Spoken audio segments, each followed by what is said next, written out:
Après avoir parlé de la nation d'Israël, nous allons aussi parler évidemment de l'Église, l'endroit où nous sommes censés être. Voici maintenant le temps favorable, voici maintenant le jour du salut. 2 Corinthiens 6, 2. En fait, c'est ça le concept de l'Église. Comme Paul le dit, c'est le jour du salut. Depuis que Jésus est mort et ressuscité, eh bien, nous pouvons recevoir le salut uniquement par la foi, évidemment. Et nous avons une tâche, nous, en tant que convertis, c'est d'évangéliser. Et toutes ces personnes qui sont amenées à être disciples de Jésus forment un groupe qui s'appelle le corps de Christ, l'Église. Alors, pour savoir ce qu'est l'Église, on a un autre cours qui a été donné, qui est le cours de doctrine. Mais on va quand même essayer de balayer et de résumer les points principaux, en soulignant surtout la manière de voir de Dieu, non pas celle des hommes, mais de Dieu, concernant ce corps de Christ et son fonctionnement. C'est important parce que nous devons, en tant que chrétiens, tenir compte de la fin des temps et de ce qui va s'y passer et de comment nous devons nous conformer. À celui qui peut nous vous affermir, selon mon évangile, à la prédication de Jésus-Christ, conformément à la révélation du mystère caché pendant des siècles, mais manifesté maintenant par les écrits des prophètes, d'après l'ordre du Dieu éternel, et porté à la connaissance de toutes les nations, afin qu'elles obéissent à la foi. Romains 16, 25, 26. Paul donne au score d'autres versions, comme dans Colossiens 1, 25, 27 ou dans Éphésiens 3, 3, 6. En fait, ce qu'il faut retenir, c'est que l'Église est un mystère. Un mystère révélé aujourd'hui, révélé par Dieu, dans ce qu'on appelle la fin des temps. C'est pour ça que souvent on a habitude de dire que la fin des temps a commencé au moment de la mort et de la résurrection de Christ, et surtout de la Pentecôte, quand l'Église a été fondée.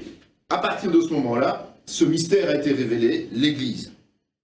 C'est pour cela qu'on ne retrouve pas de traces de l'Église dans l'Ancien Testament. C'est impossible d'en trouver, puisqu'il n'y a pas de conception, de concept qui a été donné, révélé par Dieu au peuple d'Israël.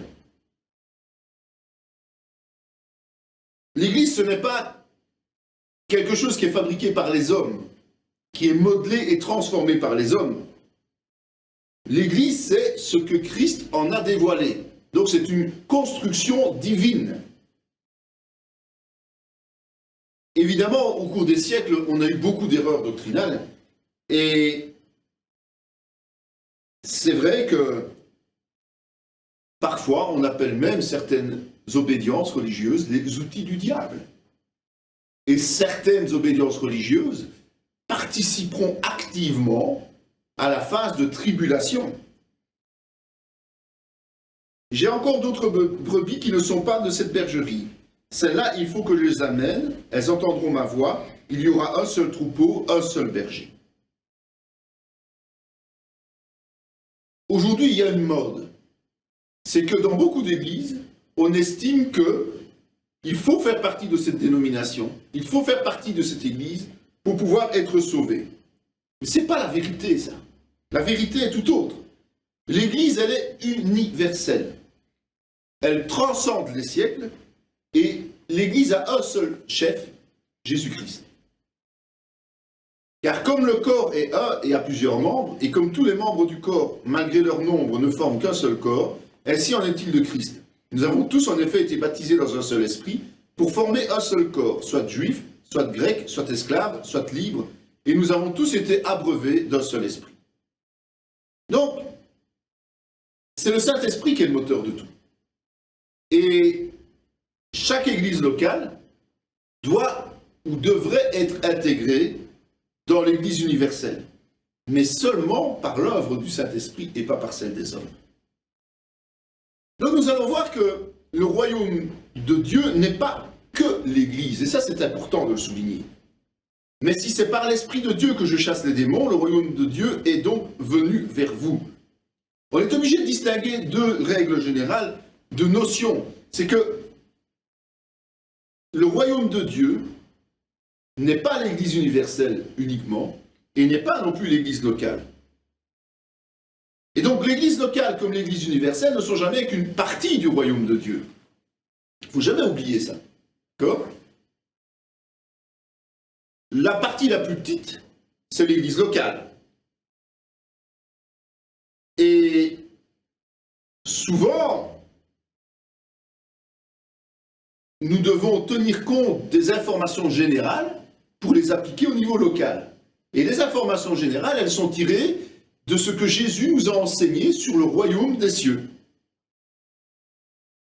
Pourquoi ? Parce que tout simplement, si nous n'adhérons pas aux règles que Jésus a instaurées avec le Père pour le royaume des cieux, nous ne pouvons pas adhérer à ce royaume.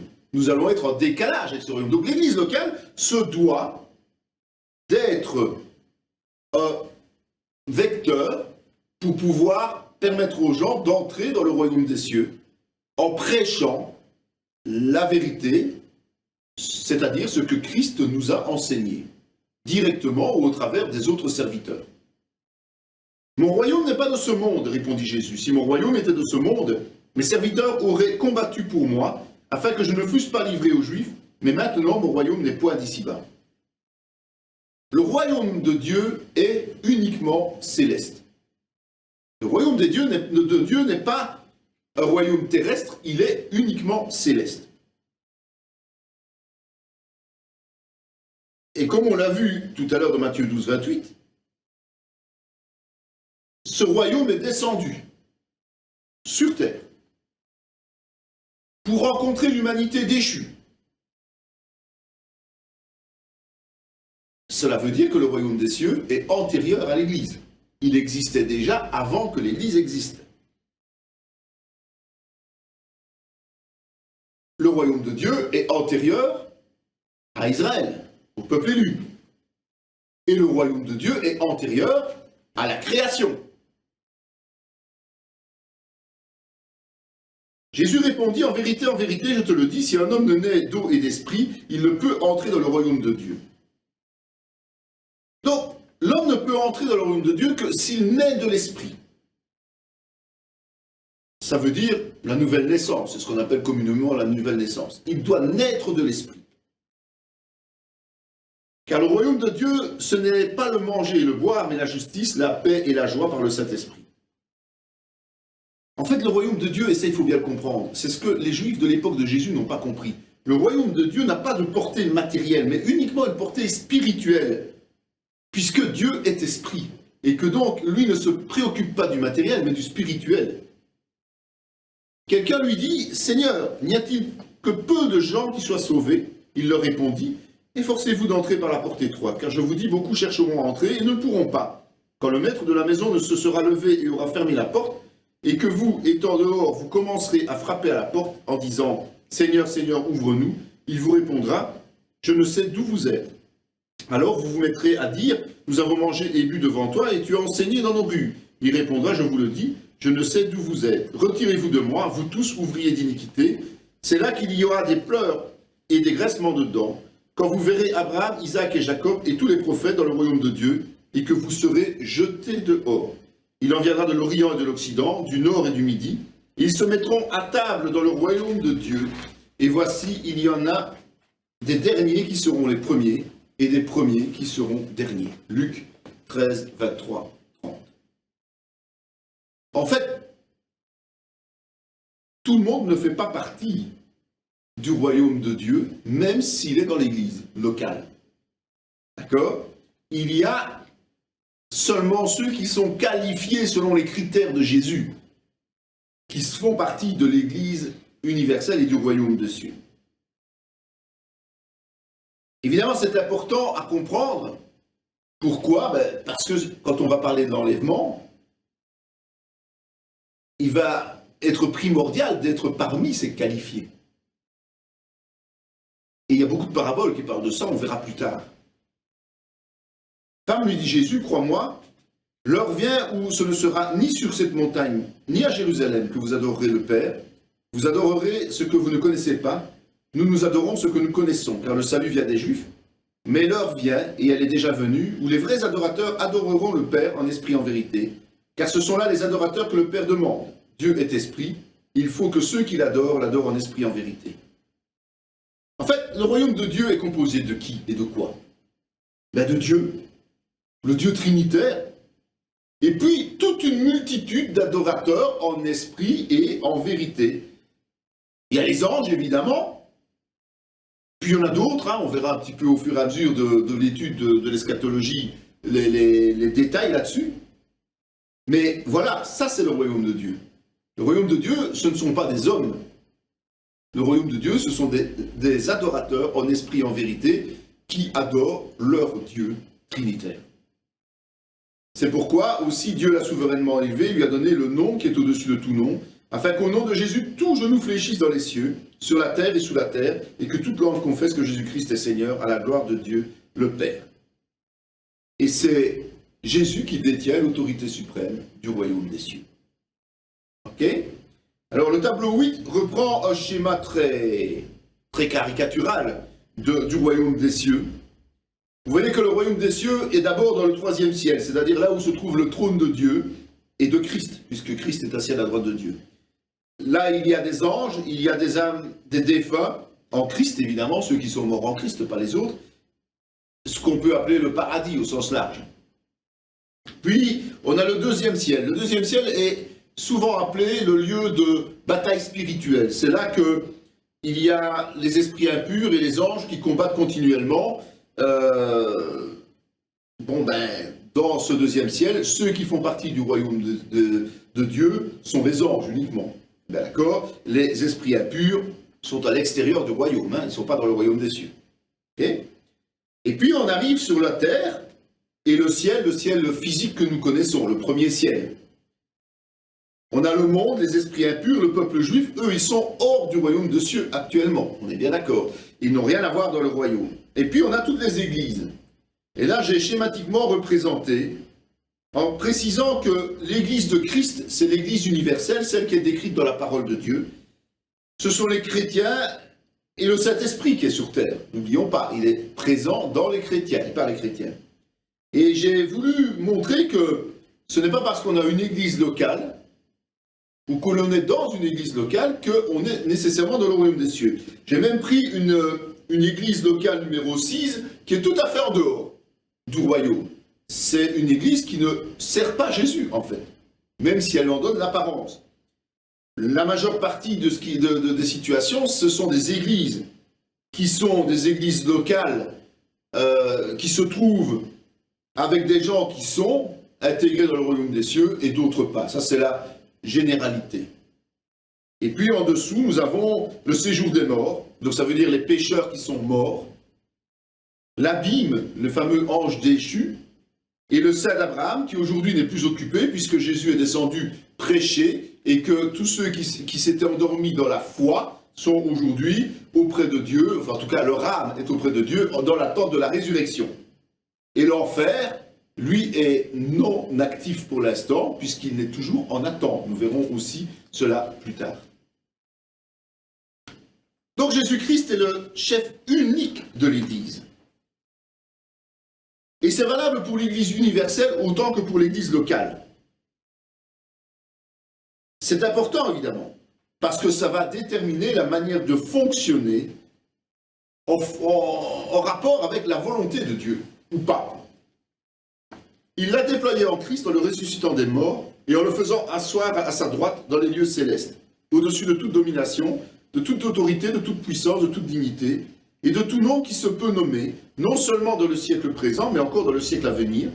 Il a tout mis sous ses pieds, il l'a donné pour chef suprême à l'Église, qui est son corps, la plénitude de celui qui remplit tout en tous. Paul résume aux Éphésiens, Paul résume parfaitement ce qu'il a fait. C'est la position de Christ aujourd'hui. Après sa résurrection, il est monté au ciel.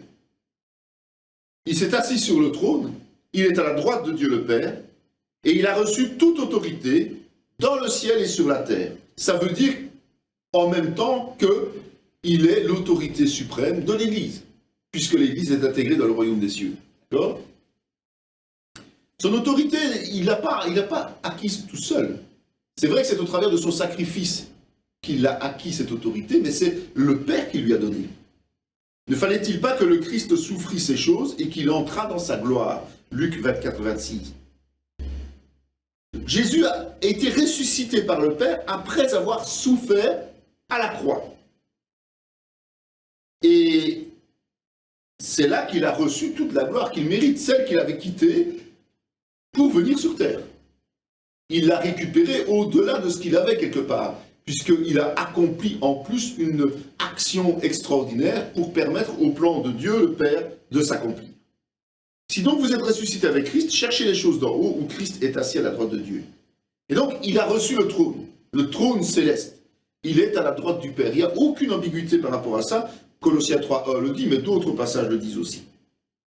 Jésus s'étant approché leur parla ainsi, tout pouvoir m'a été donné dans le ciel et sur la terre. La parole nous enseigne que Christ est la tête et que l'Église est le corps. Et ça, c'est depuis son ascension, mais c'est pour l'éternité. Donc c'est un fait acquis définitivement. Et donc cette réalité est applicable tout de suite, maintenant, depuis déjà presque 2 millénaires. Et aucune autre autorité que celle de Jésus ne peut nous être imposée. Surtout si elle n'est pas conforme à la vérité. Donc si on veut nous imposer des choses qui ne sont pas dans la parole de Dieu, nous avons le devoir de les refuser. Parce que seul Jésus a reçu l'autorité. Le Seigneur a dit à mon Seigneur, assieds-toi à ma droite jusqu'à ce que je fasse de tes ennemis ton marchepied. Et voici Matthieu 22, 4. Et voici, je suis avec vous tous les jours jusqu'à la fin du monde. Matthieu 28, 20. Que le ciel doit recevoir jusqu'au temps du rétablissement de toutes choses dont Dieu a parlé anciennement par la bouche de ses saints prophètes. Acte 3, 31. 21. Acte 3, 21. Donc, Jésus a reçu l'autorité. Et cette autorité ne changera plus demain. Jusqu'au rétablissement de toutes choses. C'est-à-dire jusqu'à non seulement la fin des temps, mais surtout la fin du monde. Surtout la fin du monde. Ce sont deux notions différentes que nous étudierons par la suite. En fait, l'autorité de Jésus, elle est due à une seule chose. C'est son statut de sauveur. Car le mari est chef de la femme, comme Christ est le chef de l'Église, qui est son corps dont il est le sauveur. Éphésiens 5, 23.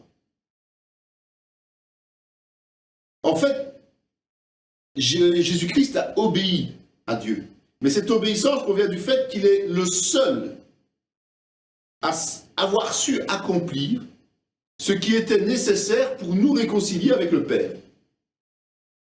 Le sacrifice substitutif par son sang, alors qu'il était totalement innocent. Quel homme pourrait prétendre prendre sa place? Puisque nous sommes tous chargés du poids du péché. Là où Jésus est entré pour nous comme précurseur, ayant été fait souverain sacrificateur pour toujours, selon l'ordre de Melchisédek, Hébreux 6, 20. Il nous convenait en effet d'avoir un souverain sacrificateur comme lui, saint, innocent, sans tache, séparé des pécheurs, et plus élevé que les cieux, Hébreux 7, 21. Qui dit sacrifice dit aussi sacrificateur. Et c'est ce statut-là qu'il a reçu à perpétuité, évidemment à notre plus grand profit, nous, les humains. Cela est bon et agréable à Dieu, notre Sauveur, qui veut que tous les hommes soient sauvés et parviennent à la connaissance de la vérité, car il y a un seul Dieu et aussi un seul médiateur entre Dieu et les hommes, Jésus-Christ, homme, qui s'est donné lui-même en rançon pour tous. C'est là le témoignage rendu en son propre temps. Éphésiens 2, 3, 6. La conclusion de ça, c'est qu'effectivement, Jésus est le seul accès possible pour rejoindre le Père. Donc c'est lui qui va ouvrir la voie vers le Père. Il est la tête du corps de l'Église, il est le commencement, le premier-né d'entre les morts, afin d'être en tout le premier, Colossiens 1, 18. Donc si Jésus-Christ n'était pas descendu du ciel pour nous ouvrir les portes du royaume, aucun d'entre nous n'aurait le droit d'y entrer, n'aurait l'accès à ce royaume. Il est le premier en tout, en ce compris dans l'Église. Et ça, il faut bien comprendre. Il est le premier dans l'Église aussi. Je suis le premier et le dernier, le vivant, j'étais mort, et voici, je suis vivant au siècle des siècles, je tiens les clés de la mort et du séjour des morts. Apocalypse 1, 18. En fait, c'est après sa résurrection qu'il a obtenu la clé du séjour des morts. Et pourquoi? Parce qu'il doit y déterminer qui doit y aller et qui va en être exempté. Si vous portez beaucoup de fruits, c'est ainsi que mon Père sera glorifié et que vous serez mes disciples. Comme le Père m'a aimé, je vous ai aussi aimé. Demeurez dans mon amour. Si vous gardez mes commandements, vous demeurerez dans mon amour. De même que j'ai gardé les commandements de mon Père et que je demeure dans son amour. Je vous ai dit ces choses afin que ma joie soit en vous et que votre joie soit parfaite. C'est ici mon commandement. Aimez-vous les uns les autres comme je vous ai aimés. Il n'y a pas de plus grand amour que de donner sa vie pour ses amis. Vous êtes mes amis si vous faites ce que je vous commande. Je ne vous appelle plus serviteur parce que le serviteur ne sait pas ce que fait son maître. Mais je vous ai appelé ami parce que je vous ai fait connaître tout ce que j'ai appris de mon Père. Et ce n'est pas vous qui m'avez choisi, mais moi je vous ai choisi. Et je vous ai établi afin que vous alliez, que vous portiez le fruit, et que votre fruit demeure, afin que ce que vous demanderez au Père en mon nom, il vous le donne.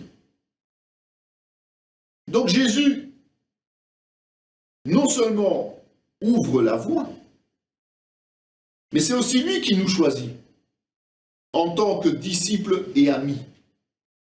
Il est souverain, c'est lui qui décide. Lorsqu'il a fait sortir toutes ses propres brebis, il marche devant elles et les brebis le suivent parce qu'elles connaissent sa voix. Elles ne suivront point un étranger, mais elles fuiront loin de lui parce qu'elles ne connaissent pas la voix des étrangers. Mes brebis entendent ma voix, je les connais et elles me suivent. Jean 10, 4, 5, 27. En fait, Jésus a vécu l'expérience de la mort, de la résurrection, et donc c'est lui qui connaît la voix. Et donc, comme il connaît la voix, il prend la peine maintenant de nous guider et de nous protéger aujourd'hui, pour que nous aussi, nous puissions toucher notre héritage éternel. Cependant, je vous dis la vérité, il vous est avantageux que je m'en aille, car si je ne m'en vais pas, le consolateur ne viendra pas vers vous, mais si je m'en vais, je vous l'enverrai. Et pour nous aider, pour nous guider, pour nous protéger, il nous a envoyé l'Esprit, le consolateur. Étant le chef de l'Église, étant celui qui nous ouvre la voie du royaume des cieux, il est aussi l'élément vital au sein de l'Église. Sans s'attacher au chef dont le corps, assisté et solidement assemblé par des jointures et des liens, tire l'accroissement que Dieu donne. Colossiens 2, 19. Christ, c'est lui qui donne la vie à son corps. Si Christ n'est pas là, si Christ ne donne pas cette vie, si Christ n'anime pas l'Église, eh bien l'Église est morte. C'est pour ça qu'aujourd'hui, des pans entiers de ce qu'on appelle encore Église sont tout simplement exclus du royaume des cieux. Parce que ces pans sont morts. Ce n'est pas Christ qui anime. Jésus est la pierre rejetée par vous qui bâtissez et qui est devenue la principale de l'angle. Acte 4, 11. Car personne ne peut poser un autre fondement que celui qui a été posé, savoir Jésus-Christ. 1 Corinthiens 3, 11. Jésus est devenu la pierre angulaire. La pierre angulaire, c'est, comme aujourd'hui on dirait, la fondation, c'est-à-dire la pierre sur laquelle toute une construction s'appuie. L'édifice de l'Église s'appuie sur cette pierre, sur Jésus-Christ. Si on retire la pierre, l'Église s'effondre. Elle ne peut pas tenir debout. Et moi je te dis que tu es pierre et que sur cette pierre je bâtirai mon Église et que les portes du séjour des morts ne prévaudront point contre elle. Donc, pour nous résumer, Jésus est la tête de l'Église, mais il est aussi la base. Or, que signifie il est monté, sinon qu'il est aussi descendu dans les régions inférieures de la terre? Celui qui est descendu, c'est le même qui est monté au-dessus de tous les cieux, afin de remplir toutes choses. Éphésiens 4, 9, 10. Car Dieu a voulu que toute plénitude habite en lui. Il a voulu par lui réconcilier tout avec lui-même, tant ce qui est sur la terre que ce qui est dans les cieux, en faisant la paix à part lui, par le sang de sa croix. Donc, la survie et la croissance d'un corps de Christ dépendent exclusivement de Jésus. Jésus doit habiter l'Église. Et l'Église n'existe que à l'intérieur même de Christ. Une Église ne peut pas vivre si elle n'a pas Christ. Demeurez en moi et je demeurerai en vous, comme le sarment ne peut de lui-même porter du fruit s'il ne demeure attaché au cep, ainsi vous ne le pouvez non plus, si vous ne demeurez pas en moi. Je suis le cep, vous êtes les sarments. Celui qui demeure en moi et en qui je demeure porte beaucoup de fruits, car sans moi vous ne pouvez rien faire. Donc nous ne pouvons être productifs qu'au travers de Jésus-Christ. Nous ne pouvons pas nous imaginer être productifs pour le royaume des cieux, dans le royaume des cieux, dans l'Église, si nous ne le faisons pas au travers de Jésus-Christ. Alors qu'il est au ciel, eh bien, il nous prépare une place. Il nous prépare notre logement, notre demeure céleste.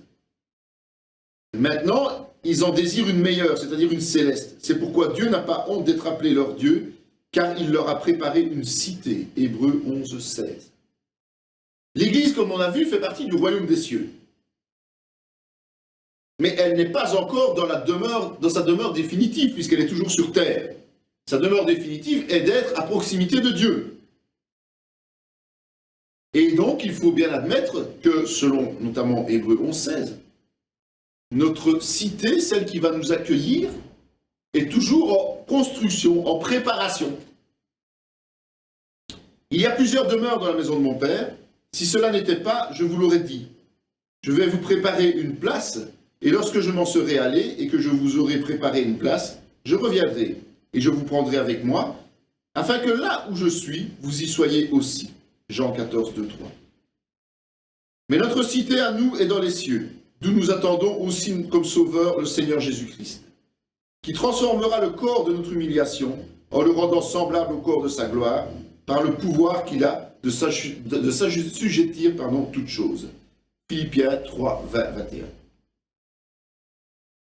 C'est ça qui est merveilleux, c'est que la cité céleste est en gestation. Il est dit qu'il y a plusieurs demeures et qu'elles sont réservées pour les enfants de Dieu. Et nous irons nous y installer quand l'Église sera enlevée.